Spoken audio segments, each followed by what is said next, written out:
Bro,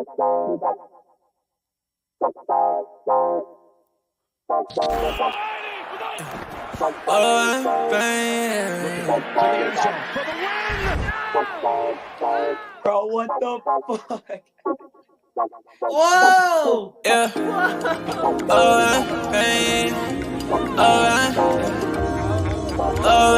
Babe.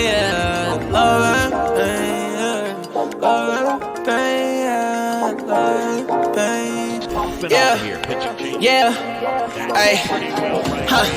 I just wanna touch the top. Baby said that she in love and she don't love a lie. Been chillin' with all the bros, I've been above the spot. Shawty said that things change, well it does a lot. Hey, watching out the payment, man, the suds is high. Yeah, lost inside the heart, but it's emerging right. I've been out the way and I'm good. I can find my home. Everything I said it was is not. Yeah, Jamaica, how you layin'? Yeah, you ain't say none, what you saying, baby? I lost you, but who's paying? Don't know why you hit my phone, why you playing? Yeah, I can't handle love without the trusting. Yeah, I can see the top, I wanna touch it. Yeah, we been getting money, no discussion. Now I don't let it top, and shorty always get the fussy. Yeah, hey, I like the cruise on it. Say she like the way I sound and how I groove on her. I been steady dodging bullets, how I move on her. But he talking out his neck and not a crew on her. Yeah, and I'm sliding. Shawty like the vibe, don't want the ride to end. Yeah, to the nice end. Yeah.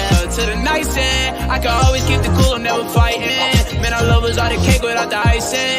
Now I found new love, different pricing, and it won't cost my soul, no devices. Yeah, I ain't got a plan for it, I'm the man for it. Still, Brody couldn't stand for it, it's very important. I've been off the edge, I've been feeling the wind blowing. I can lose my head and my heart, but they been going. I just hit the head of stairs when it's dead time. I just lost promises, I regret mine. I just gained a lot of love on the west side. I'm the go, but I would never be the best guy. You might take me out of business like I'm Best Buy. Talk about the go to maybe soon, I know that's right. Yeah. Talk about the go to maybe soon, I know that's right. Thinking about the future, looking good, and it's the best side. All right, people, welcome back to Ride the Tide Sports Podcast, Season 3, Episode 54. We are back on another Wednesday. Luke is not feeling so hot. Tyler's working, so we got half of the boys with you officially. Me and the Wanderer, Jesse Carter, are going to give you all the information you need for, I want to say sports, but I don't want to lie to you. It's pretty much baseball. Now, we have a little bit of, the other sports in between. I want to say like 10%. But we're really just here to fill you in on the first week of baseball. That is what most of this will be. And then obviously we will hit you with the picks on the way out. So first things first, Jesse, how you doing? You got an Angels jersey on, so I want to make fun of you, but then I always remember it's Ohtani. Hey, they're 3-2. Don't give a shit what they are. I don't care if they start 5-0. Yeah, because it's not gonna last. I know they're gonna be 6-5 in a week, so I'm not tripping. But back to what I originally was saying. How you doing? I'm doing good. How about you? You know what, Jesse? I am doing better than I've ever fucking been. Last week, I was excited because I knew that opening day was coming, and now it's here, and it's happened, and I'm in the full swing of things. Going to Comerica Park tomorrow, fucking get back into the swing of things there. I probably won't go to a whole lot of Tigers games this year for the reasons you might know why. In case we start, being good, then, maybe who knows what happens. So I'm going to enjoy the games that I go to this year because it won't be a lot. Just put it like that. That's what you should do. You enjoy every event. If the team plays bad, enjoy yourself. Make it a good time for you. We're bad, man. We're not a good team. I told Jesse before the podcast, but I'll just say this. After the first series, I said, quite literally, this is not an MLB team. I put it in my notes. This is not a Major League Baseball team. And if you watch them, you wouldn't think that they were. So I'm happy that they woke up in Houston. That's what I'll say. But I don't want to make this strictly about Detroit because we got a lot of other MLB teams that we have to get into. But before we even get into MLB, we do have a little bit of other news that I want to throw in here because, there is other news that happened. So I guess we'll start first off with the NBA. Very first thing that happened is a pretty big deal if you're into basketball or you've ever followed it. The Kings clinched the playoffs. Not only that, they clinched the division for the first time since 2003. And not only that, they clinched the playoffs at a 3 seed. After this trade happened, so let me just take you back. After this trade happened, okay, where Sabonis and Tyrese were traded, what if I told you after that trade happened, that roster right there was going to be a 3 seed next year, Jesse? What would your reaction be to that? They don't have enough of a supporting cast. So then my question to you is, where did this supporting cast come from? They stepped up. De'Aaron Fox and a playmaker like Sabonis were able to string everything together. Sabonis was a missing piece. He really was. De'Aaron Fox should be getting buckets. He shouldn't be your point guard. And even though he does get a lot of assists and a decent amount of assists, Sabonis is really the one opening the floor from his spot. I agree. I remember after this trade happened, I don't recall if you were, but I know I was pissed. I was like, you're getting rid of Buddy Hield and you're getting rid of Tyrese, and it just didn't seem like you were giving more of the future away, in my opinion, than the present, and that's what I didn't like. But like you just mentioned, to my fucking surprise, I didn't know that present they were getting was the missing piece to this team that was going to go on. I mean, this light the beam atmosphere that they've had this year, I don't remember this much excitement around Sacramento. Now, not to mention, you got to factor this in. The year 2003 that I mentioned the last time they went to the playoffs, was the year I was born. So, of course I'm not. But since I've been alive, I have never seen this much attention brought to the Kings. Bro, the Kings are the only team that, oh my God, why can't I remember the stat? I've put so deep out of my brain. I would believe that it's the only team that's been bad for however many years that did something. No, like they haven't won a playoff game in 30 years? No. Catch it. I'll have to find it. It'll be like an hour into this pod and I'll remember. We're gonna be talking about. You're like, yeah, he hit that home run where, oh fuck, you're gonna snag it out of midair. All right. So, do I have anything else I'd even put on here? No. So, the next thing that we have, and we didn't even talk about this, so I'm just gonna basically reveal it to the people because we've been very behind the scenes about the whole thing. I don't want to say we didn't give a fuck about March Madness this year, but the level of fucks given from last year to this year, it fell off quite tremendously. We didn't talk about it on the podcast really a whole lot. Now, not to say that it was a bad tournament, but we just really didn't seem to show as much interest as we usually do. It was mid-tacular. It was mid-tacular, exactly what Jesse said. So the only thing that I will point out, because it seems kind of like a dick thing to do to just ignore it, is UConn won the tournament. I will officially congratulate them on being the team that a lot of people had in their brackets that wasn't a 1 seed, that they said, oh, this team was actually a favorite by a lot of people to win it all because they said it was the best team since Kemba, and they came in and they won it. So big shout out to UConn, and then shout out to FNU and San Diego State, because neither of those teams should have been there with them. Same with Miami. That whole Final Four was just wild. It was a different one. They deserved it. They got there. It was just wow. They did. Very weird this year when it came to college basketball. I was really into it, and then towards the end, I'm not going to lie, towards March Madness and everything, there was a weird vibe in the air, and I think, if you want me to be honest with you, it was just knowing that everybody that I'm excited for in this draft class, minus maybe 3 to 5 players, are overseas, or they are playing in a different league. Whereas last year, I knew the top 10 players in the draft. Okay, I'm watching 9 of them right now on the court of March Madness. You know what I mean? So I think, in my opinion, that's what factored in for me. Everyone's different, but just trying to give a little bit of clarity onto why that was as it was. Final thing that I have. It's not MLB. I mean, it's not NFL news. Jesus, Dylan. It's not NBA news. It's NHL news. And we're going to talk about it real quick because it's fucking wild and this doesn't happen, okay? So, Matt Duchene, a player for the Nashville Predators, was playing the Toronto Maple Leafs in a game where his own player took a slap shot, where he then blocked with his hand, He then looked in his glove, saw his finger, looked at his hand, realized, oh yeah, my finger's missing, and it was in his glove. Not his whole finger, just, the top of it. So then, I believe after the game, it was, I don't know if it was stitched on or sewn on or what the medical term is for that, and they got his finger back on, and then he was back in playing the next game. They stitched him up. They Frankensteined his finger. 2 questions, because Tyler's not here to give his type of question, so I guess this is our question for the day.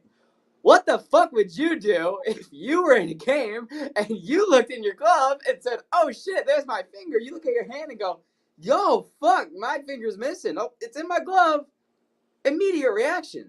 I mean, I'm a hockey player, but I'm still freaking out. It's my finger. All of me wants to tell you that I would have done the exact same thing. But there would have been I would have passed out probably, keep it a buck. I might have been able to get the words out. Do you think I could play? And then a slight scream, then a drop.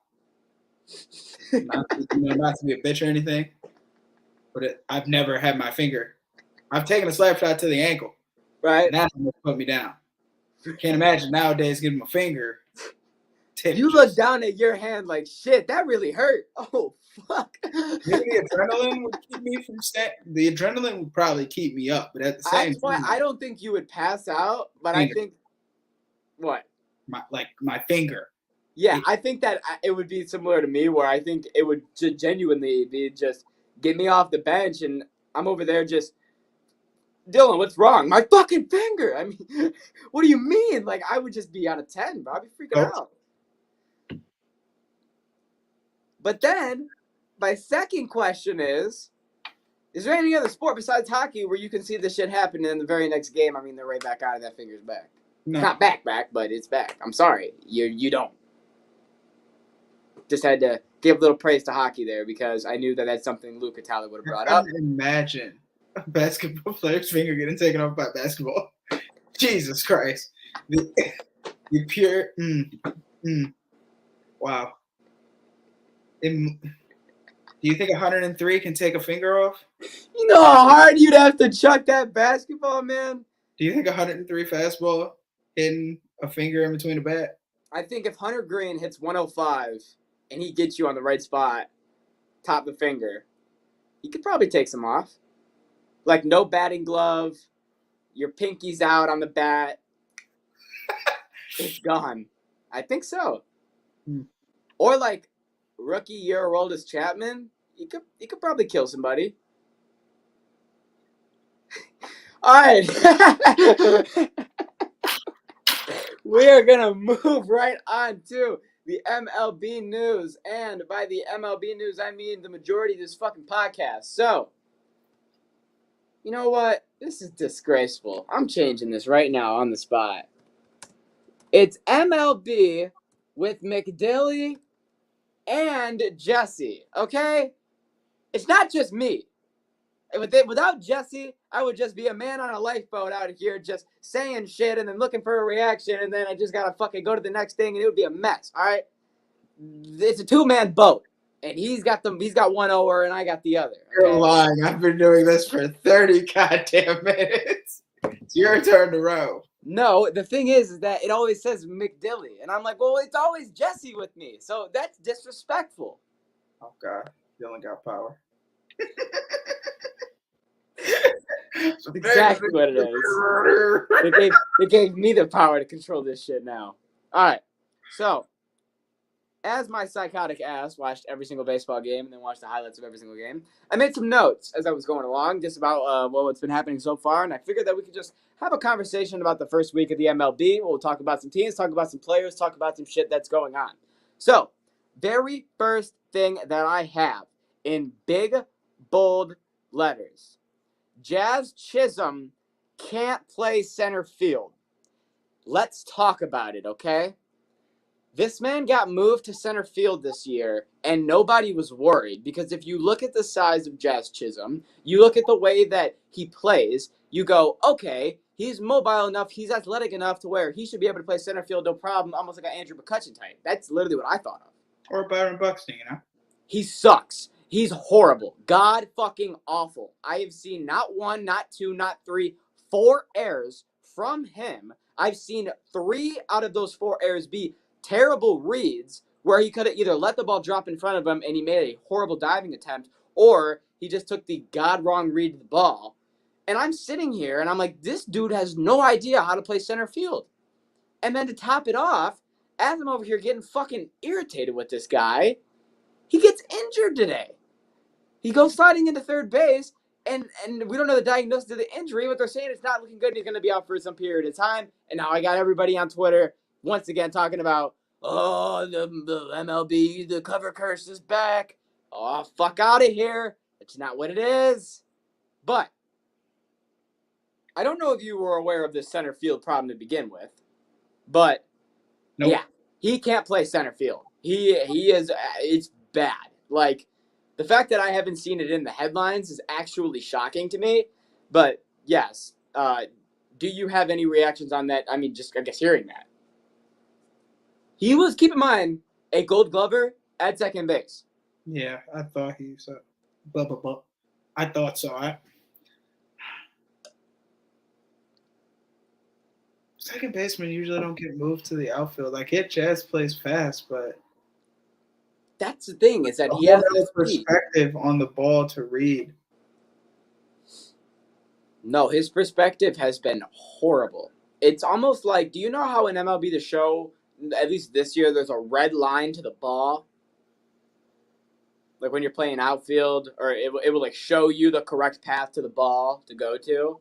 It's almost like Jazz has that and is like, this could work, but I think my way is going to be better. And then he continues to take the other path and fucks up time after time after time. At some point, maybe just trust the path. I mean, that's my best way to put it. I don't think he's trying. He thinks he's making the right choice. He is, and the problem is that he's a second baseman. Jazz didn't play in the World Baseball Classic, right? So he was in spring training playing center field. So if you were to tell me that for 30 days he was playing center field, I would tell you that you're a fucking liar, and I don't believe you. Because the man that I watched play center field is the guy who they said, hey, I know you don't play outfield, but we need someone to play center. And you go, got it, coach. That's what I saw. And I wasn't going to say anything after one game. But then after 2 games, I was thinking about it. Once I watched an entire series, I don't want to say this wrong, but I swear to God, Jesse, I watched 5-run score off of this motherfucker's mistakes. Just off of, like, I was like, dude, why didn't you dive? And I was like, why did you dive? He let up, I believe there was only 1 inside the park home run, and it was off of Jazz Chisholm being not very, very smart. Just not being smart. I caught myself. Oh, I caught it real quick. You gotta cut those out. I cut it real quick. Hey, that would have slipped before, and it had a baseball cap on, not a sailor hat. But Jazz Chisholm, center field, we can find something else for this man. And if the worst situation is he has to go back to second base, I think John Birdie can be okay. Sorry. You believe in John Birdie? What the hell is John Birdie gonna do? I'm sorry. I didn't even want to throw that shot at John, but he's not. The next thing that I have is, even though they should be 1 game higher than they are, I want to point out that from what I've watched, the Orioles are going to be a fun team this year. This has nothing to do with the fact that this is Jesse's team. This has everything to do with the fact that they have a lot of young guys that made me very happy to watch. I mean, the first night, I have Adley Rutschmanson, who went 5 for 5. Night 2, I have Austin Hayes, who goes 5 for 5. Night 3, I have Austin Hayes again, who goes 4 for 5. And I have Cedric Mullins, who's stolen 6 bases in the first series. I have Santander, who's popping the ball. The only rookie who was struggling was, like you just mentioned earlier, Gunner, and then he just hit a dinger. Not today, but yesterday, I believe. So these young guys, in my opinion, are going to be really fun to watch, and I think the Orioles are going to be a really fun team this year. Yeah, But you know what? I miss Gunnar plays third base, but you know who would be a damn good DH? The same motherfucker is playing for the Cubs. Yeah.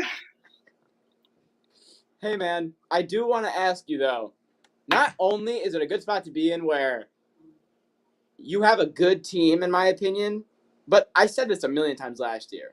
They're a fun team, but also they're a really young team. And in my opinion, they resemble, to me, a lot like the Lions. They're a young team. They're a fun team. They're a gritty fucking team. Any game that they're out of, they put up 9-10 runs just to stay back in it. Yeah, yes, but you got to understand that Jacob deGrom is, we still don't know if he's an android. They say he's not, but I don't fucking believe him.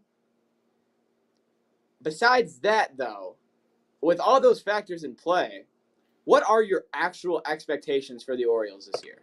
They were over in wins is 76.5.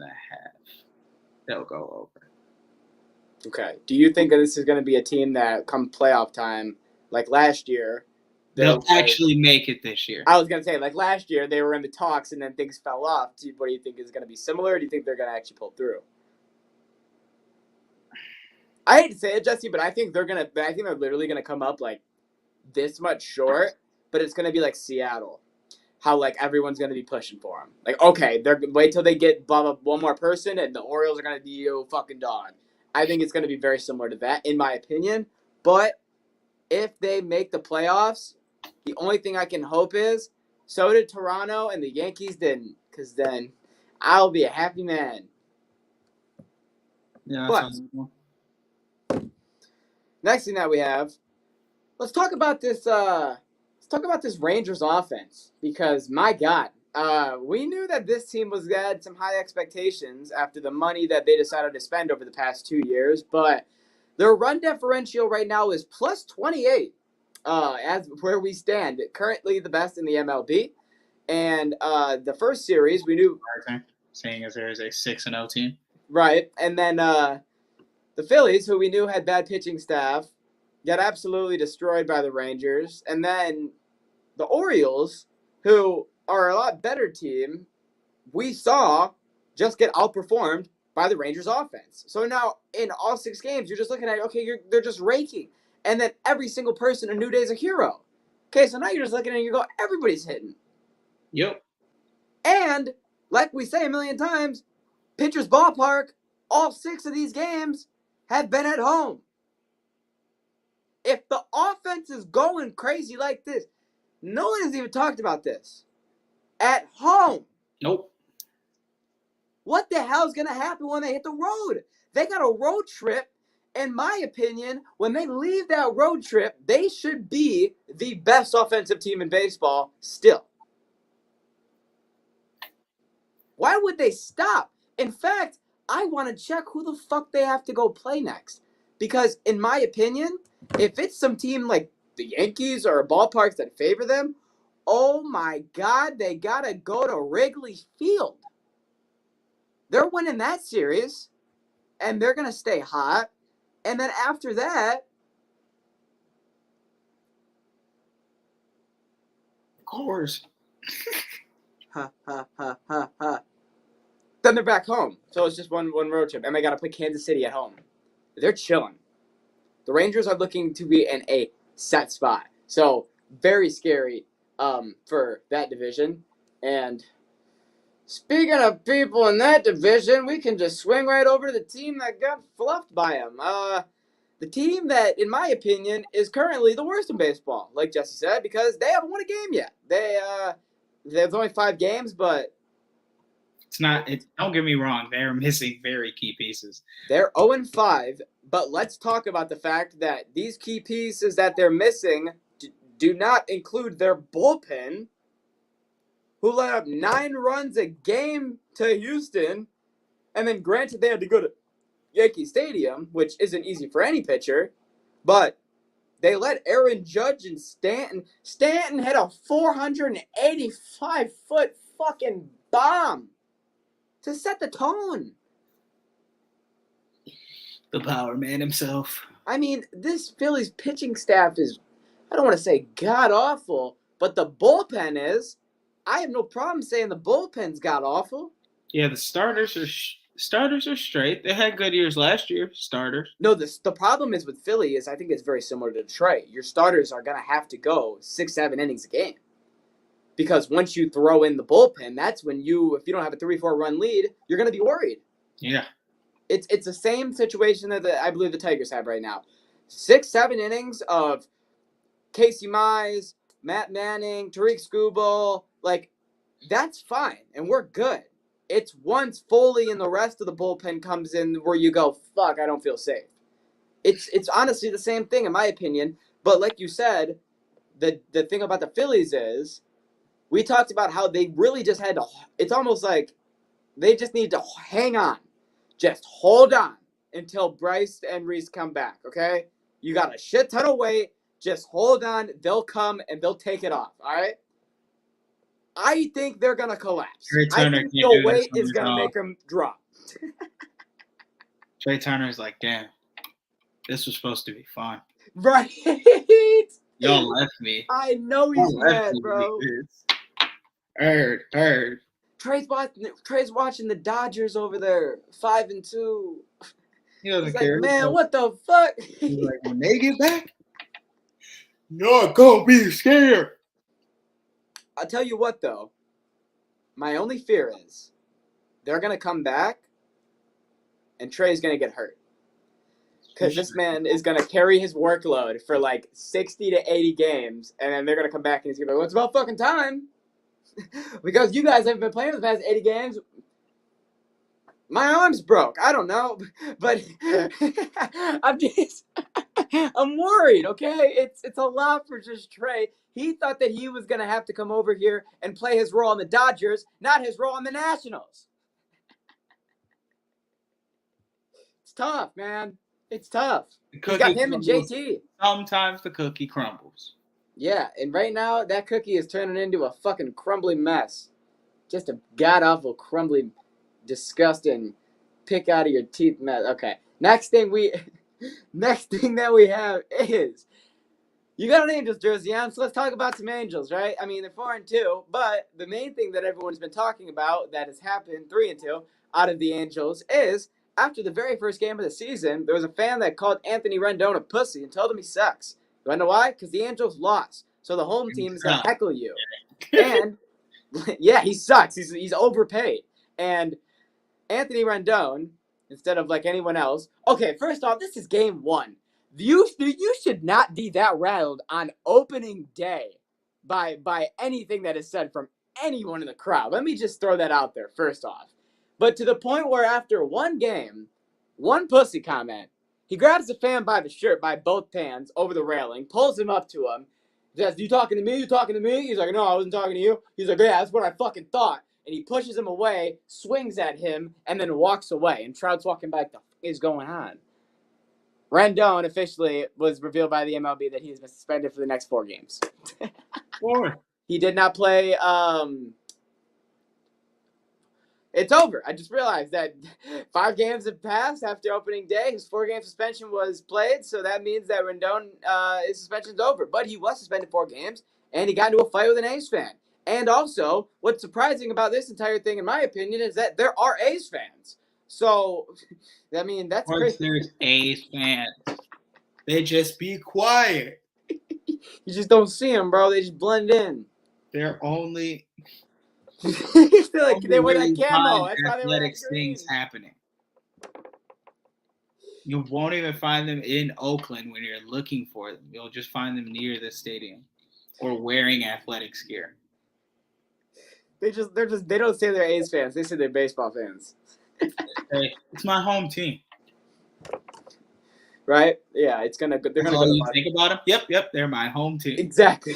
But what are your thoughts on Rendon grabbing this motherfucker by his shirt? And obviously, you know he's just some drunk guy at a baseball game. He watched his home team win, like any other fan. Put your hands on me. I'm not gonna lie. if this would have happened in like the NBA or honestly the MLB is probably the only other sport I can see. I was gonna say this happens like the NBA, MLB. That motherfucker Rendon is lucky he didn't get smacked up. Cause that drunk dude, he's an Oakland A's fan. You think he's got anything to fucking live for? You think he cares? You think he really gives a shit? Grab me by my shirt and my expensive dugout seats on opening day? He's lucky he didn't get his shit clocked. He really is, bro. Hey, I want to watch him do that to like a Yankee fan or a Philly fan. It's not gonna be like that. I promise you. He wouldn't do that in Philly. No, he will not. I promise Philly you, fans it are will not go crazy down in like the that. sport. But also, I'm surprised because the reputation I thought they had, I may just be the Raiders, but with Oakland, I thought he was gonna get punched. I thought they don't give a fuck. I mean, Yeah, but they just be talking. Some of them. Some of them just get excited, and you know what? When the A's win games, it's rare, so they want to take advantage of it. He's gonna get mad at the excitement for the A's winning. Like we said, it doesn't happen often. So Wasn't it in the bottom of the ninth? What? Wasn't one? Was that the game where they won in the bottom of the ninth? Yeah, that was the walk-offs. Yeah. But also, let's talk about something else. So let's talk about this pitching staff. Now, I originally wasn't going to talk about them because the Tigers suck, so I didn't want to give them a bunch of credit. But they played another team besides us, so now we can talk about it. This pitching staff, in my opinion, is not only the best in the game, but I think they have the best pitching staff and the best bullpen in MLB. They have a 0.39 ERA right now, as of the first 6 games. Yes, 0.39. And they're averaging 1 run per game in the first 5 games. That is lethal because that means that everybody's pitched. Every pitcher's pitched. They have, I believe, 2 injuries right now in that bullpen. And not to mention the bullpen has come in and just been fucking lights out. So, we talked about how Randy Arozarena, after the World Baseball Classic, is going to be... Now the Angels are 4-2. Okay, got you. Now they're 4-2. So we talked about how Randy Arozarena was going to be a big player on this offense. We know Isaac Paredes is probably going to keep going. And honestly, this offense is going to be rolling. I wasn't ready for this pitching staff. So in my opinion, you have this pitching staff. Keep in mind, Tyler Glasnow, who had Tommy John surgery, is also returning to that pitching staff, who was their ace, who's going to be back with McClanahan. I mean, this team already in this division with a bunch of powerful hitters. I mean, what do you think about this rotation? Hey, once they get the bats turning, they're going to be a scary team on one side. And then this pitching, it's going to be good. As long as they're getting run security, it'll be great. It's a lot easier to win baseball games, in my opinion, when you're in a spot where you're like, okay, boys, we only need 3 to 4 runs and we're in a good spot. Rather than you know that you're in a Phillies-Detroit situation where we're like, just score as many as possible and we might win. Ready? Right. I mean, that's really what it is. So, man, I think that the Rays pitching staff is not only making this team a lot better, but they're making games so much more easier for them. Yeah. And that manager, my God, you lucky bitch. You just throw the starter in. Hill's going to give you 7 innings, whip him out, throw him in to pitch the 8th, put the closer in for the 9th, get out of here. Game's over in 2 hours. It's so easy for this motherfucker right now. But before we get into Player of the Week, we have some very, very good news when it comes to baseball. Liam Hendriks officially rang the bell today and officially announced that he has beaten cancer. It was very, very short amount of time. It was actually, I believe, only a couple months. He beat it very quickly. It was announced in the offseason that he was diagnosed, and he beat it today. So I assume that this means that in the next couple weeks, Liam said that he's going to get back to the clubhouse. I don't know when he's going to pitch, but I think we're all excited to have one of the best closers in the game back. Not to mention the fact that he beat cancer. I mean, you just absolutely love to see it. Oh, yeah. It's one of those nice things to see. That little serotonin. I mean, Liam Hendriks is arguably one of the most animated pitchers in the league. Everybody loves him for how he just screams at everybody and everything. So I think we're all really excited for him to come back and start fucking screaming fucking shit and hell at some people. Because right now, the only person doing that is Alex Monarch, and people are hating on him for it, and I'm starting to love it. You see that for the Blue Jays, the big starting pitcher. People are getting pissed. People are getting mad. They interviewed Jock Peterson or some shit like after he played him. He's like, that shit is so lame, bro. He needs to grow up. Because after he struck him out, he was like, fuck you. He struck him out at a full count after like a 9-pitch at bat, and then he's like screaming like, fuck you, get out of here. And he's like, this shit's childish, bro, grow up. And it's like, bro, what do you mean? That's what makes the game No fun. competitive nature in baseball. I was going to say, bro, you sound like the same motherfucker that was getting mad at Tatis for bat flipping. Like, get the fuck out of here, bro. Like, anytime people try to have fun in the game, I love how you're always going to have at least somebody who's like, you have no respect. You know, class. Like, get out of here. And it's just like, you're fucking lame, bro. You're a square.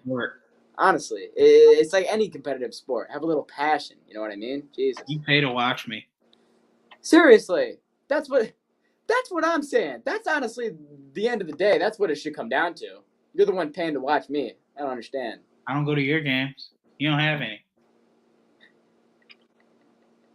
Jesus Christ. I just realized that Tyler took out the Player of the Week thing, and I'm not going to lie, the disrespect is crazy. So, I don't know what in his good grace made him do that. So, we're just going to... There's no Player of the Week thing, so we're just going to hit one of these. Gone forever, Aaron Hernandez. All right, time for the Player of the Week. Starting off with Jesse, if he has one. Hold up. Oh, my bad. I was just reading something else. Starting off with Jesse, I asked him if he wants to start doing a Player of the Week. He is fully free to, and why not? Because Jesse has just as much baseball intel when it comes to watching these games as me. This week, we are giving our Player of the Week to only Shohei Ohtani. Come on now. Because he's got his jersey on. He has led the Angels to 3 games pitched. Just got his first win. I believe he's given up 8 hits, 2 runs, and has 21 strikeouts. Hey, now.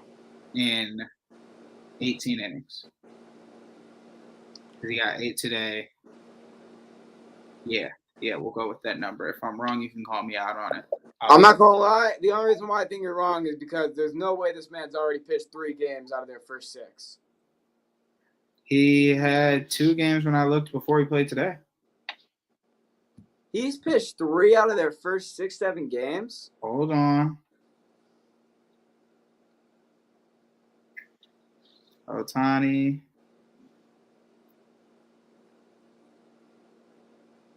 It says 12 innings pitched. Yeah, I think he's pitched 2 games in my opinion. But that would mean they put in the game he just had. And I don't think that happened. And he doesn't have a win when I look at his 2.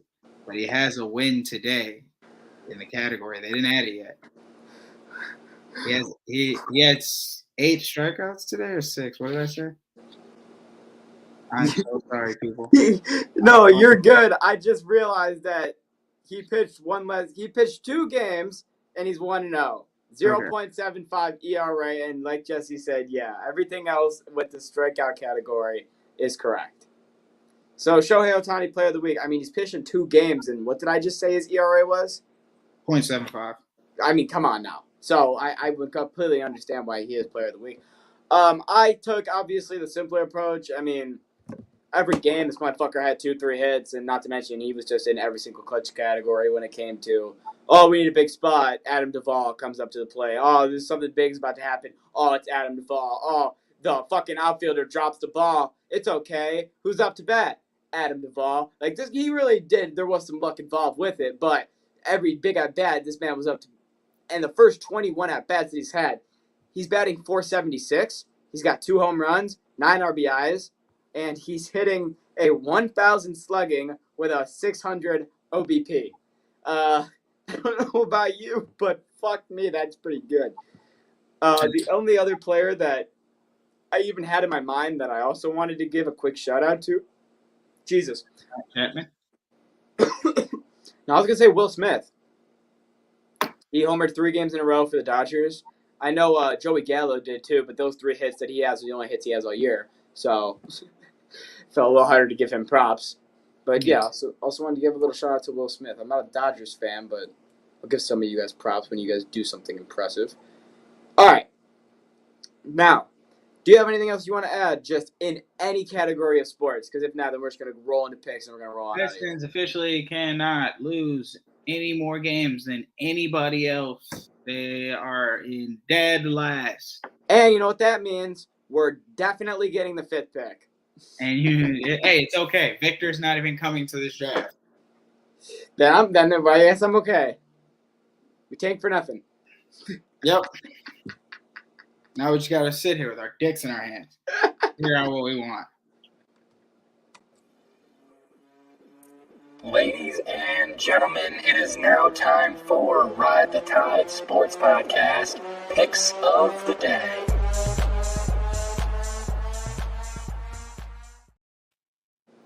Am I supposed to play music? Hey, man. It's your world. Just living in it.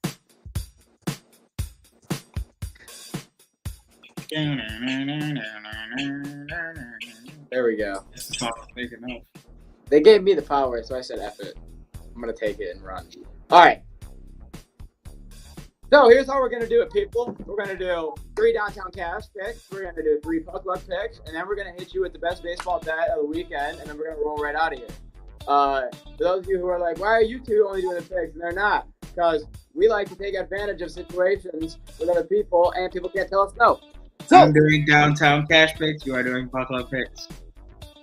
You have the picks already? Sounds good. Then we'll just start with fucking Downtown. All right. On Friday, we have home. Milwaukee Bucks. If you would like their home record, doesn't matter. Grizzlies away. It's a pretty good game. 31-8 Bucks at home, and then you got the 50-29 Grizzlies. Okay. So I am originally leaning Bucks. Just because I feel like there's no reason they shouldn't, but I know that Ja's out, and I don't think he's going to play. But I also know Giannis is out, and I don't think he's going to play.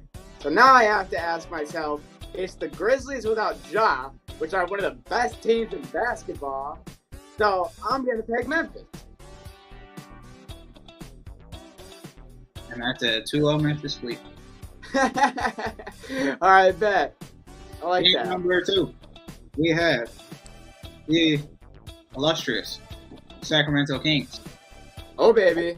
going into Denver, Colorado. This is a Sunday game, so can't give you guys any spreads. But I can let you know. There's a I don't know if I like that. There's a chance Jokic and them can play, but that's all the way on Sunday, so we're going to assume they play. Even if they don't play, this team is fucking one of the best in basketball right now. But Sacramento already clinched. So if we feel like that is a little too choppy, I'm willing to change. No, because I'm in a panic right now. The fact that I'm in the spot that I'm in tells me this is a good game.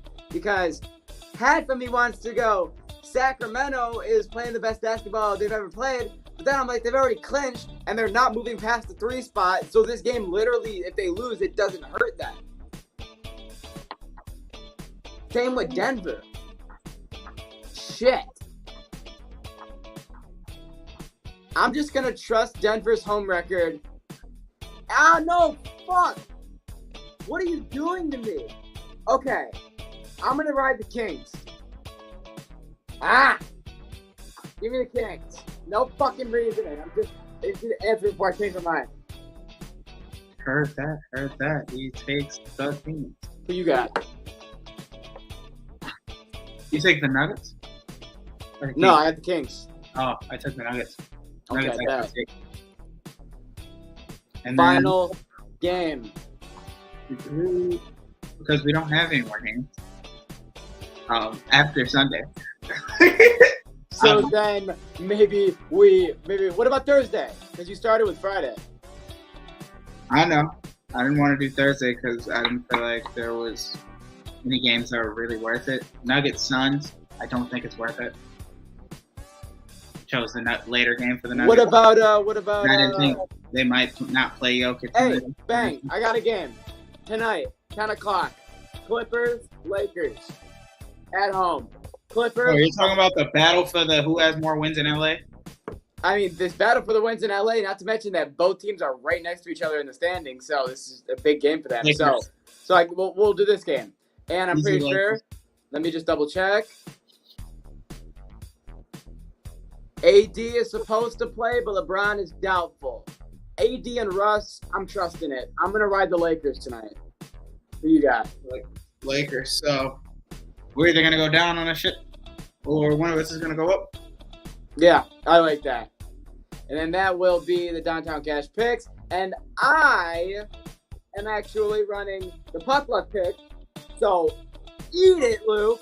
There will be no bottom league battle. You'll get your Coyotes sweep today, okay? I'm gonna get some good hockey games. That's my plan here. So, did I just stumble right into the first game I see? Thursday, 7 o'clock, Toronto Maple Leafs, who are 46-20, are going to Boston, who are 60-12. I am not gonna lie. Because of playoffs being right around the corner, I'm leading Toronto. Because, hear me out, okay? Toronto is playing Tampa round 1. And I think they're going to lose round 1. So I think they're going to start building up some wins because they need to give you that false confidence. So I'm taking the Maple Leafs. They're the best team in hockey. Everyone's like, okay, I see you, Toronto. You guys might actually do. No, I'm going to lose. Boston. I'm going to take the Leafs. You got the Bruins. Okay, that is game 1. Bada bing, bada boom. Final Wings game. I don't know if it's of the year, but I'm pretty sure at home. Buffalo Sabres, who are 37-37, against the Wings, who are 35-33. Wings are 19-15 at home, while the Sabres are 22-12 on the road. Yucky ducky, you start. I don't know. I don't know. What do you want me to do?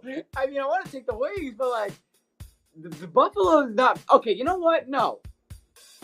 Let's stop overthinking this. I'm going to take the Wings. Thank To you. lose to the Sabres. Give me Buffalo. I'm taking the Wings. I have Buffalo. All right, this is fun. Luke should let me run this more often. All right, that is game 2 on Thursday. No games on Friday. So now we're going to head over to Saturday, where we have the Vegas Golden Knights, who are 48-22, taking on the Dallas Stars, who are 42-21.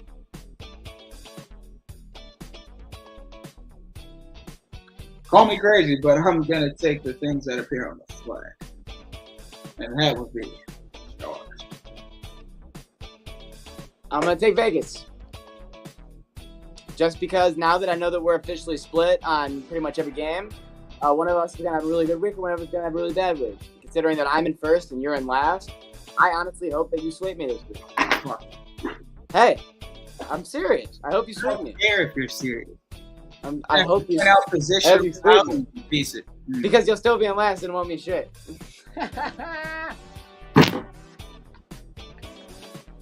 Okay, dokie. Next time that we will talk to all of you beautiful people, hopefully all 4 of us will be there. If Jesse lets him out of his basement. But we'll see what happens. That's not up for me to decide, people. That's up for him. So, without further ado, thank you for watching Ride the Tide Sports Podcast. We appreciate all of you watching this podcast, and we appreciate all of you tuning in every Wednesday like you do. Now, if you want any more of this coverage on our Instagram, you can head over at Ride the Tide 586, or you can go over to Twitter, also at Ride the Tide 586, or you can go over to YouTube and type in Ride the Tide Sports Podcast, or you can go over to Twitch and type in Ride the Tide Sports Podcast. Any of those 4 social medias work. You can follow, you can like, you can subscribe, you can keep up with all the content that we are posting. It should be coming to you every Wednesday. Like I said, next Wednesday, all 4 of the boys should be back. Playoff season is right around the fucking corner. It means we will be back with all the playoffs and especially all the MLB that's taking place in week 2.